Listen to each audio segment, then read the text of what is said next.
Rick Sparber here.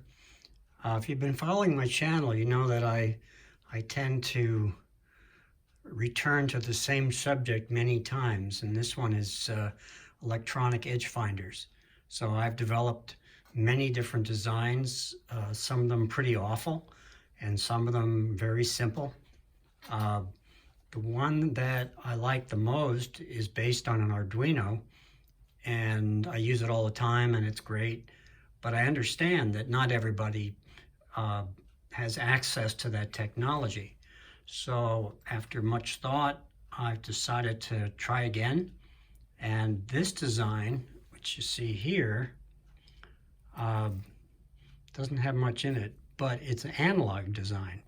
So instead of using software and program store to record the value of the machine as I'm detecting touchdown, I'm using a capacitor.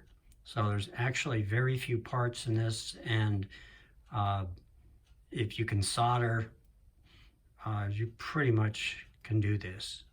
So I'll be releasing the documentation soon. But what I have here, another departure, is instead of having a battery, I'm using USB power, because it's very common to have these wall warts, or you can just use a USB battery if you want it more portable. So I'm going to plug that in, and you can see the green LED is on, and it may switch to red in a minute.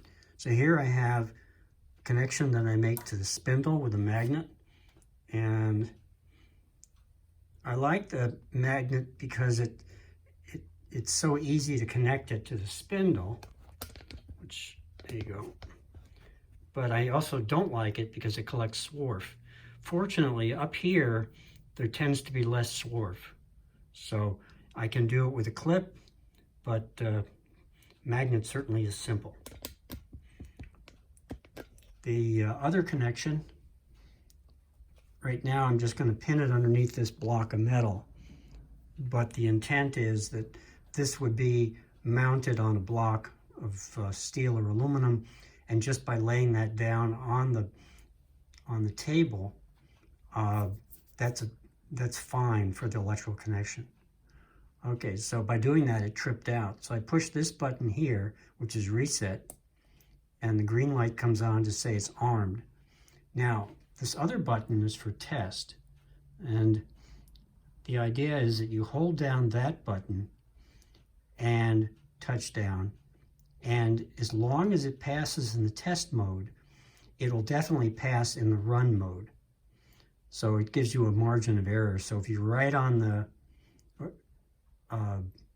the edge there of failing, by running test mode first, you're guaranteed not to be at the edge.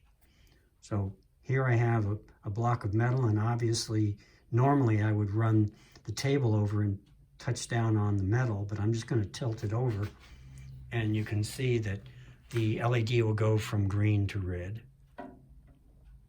So not much to a edge finder, but that's the whole thing. And one key thing is that it latches. So if you happen to look away for an instant, it can still tell you. And then you hit reset, and it'll come back. So there's a lot more to the circuit if you wanted to understand how it works, but the actual building of it is very simple. Let's see, there's one dual opamp, 7 resistors, 2 capacitors, a diode, and 2 LEDs, and two buttons.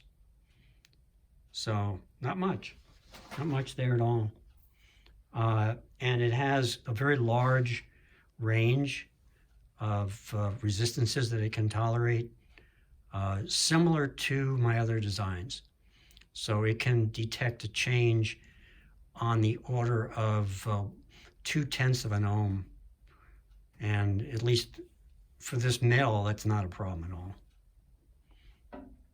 So there you are.